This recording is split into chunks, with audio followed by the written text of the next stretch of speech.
Il s'agit du recueil des contes de Perrault en prose, puisque Perrault a écrit également des contes en vers. Donc on a restitué l'ensemble des contes en prose de Perrault, à savoir 8 contes, plus le conte de Podane qui initialement était écrit en vers et qui a été mis en prose un peu plus tardivement. Le petit chaperon rouge, La Belle au bois dormant, Barbe bleue qui terrorise ses femmes et fait peur aux petits-enfants, moins connu Riquet à la houppe, mais qui est aussi une très belle histoire, Cendrillon bien sûr. Chaque conte est illustré avec plusieurs illustrateurs. Les plus grands, bien sûr, Doré, Rackham, Pissarro, Rabier, Vimard, etc. Mais ça a été une chance extraordinaire que de pouvoir illustrer ces différents contes avec autant de richesse iconographique. Les contes de Perrault n'ont jamais été publiés de son vivant sous son nom.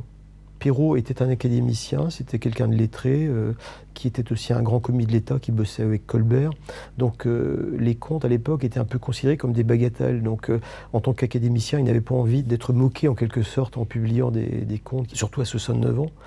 Donc il aurait repris des textes qu'il racontait à son fils qui avait 10 ans à l'époque. Sa femme étant morte jeune, il leur racontait des histoires, ce qu'on appelait des contes de nourrice.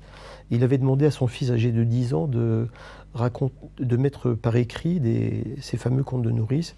Et donc les contes de Perrault seraient vraisemblablement une collaboration entre ce qu'a écrit son fils enfant, et puis ensuite, bien sûr, avec aussi l'ajout manifestement du père qui avait une grande connaissance des contes traditionnels. Riquet à la houppe était plutôt un conte littéraire, c'est une belle histoire d'amour. Riquet à la houppe, qui est un personnage très laid, d'ailleurs c'est le fils d'une reine, et il est si laid qu'on se demande même s'il a forme humaine lorsqu'il naît. Mais il est doté de beaucoup d'esprit, et donc il est capable d'insuffler son esprit à quelqu'un, à la femme qu'il aime, et il aime une femme qui est très belle et qui n'en a pas beaucoup.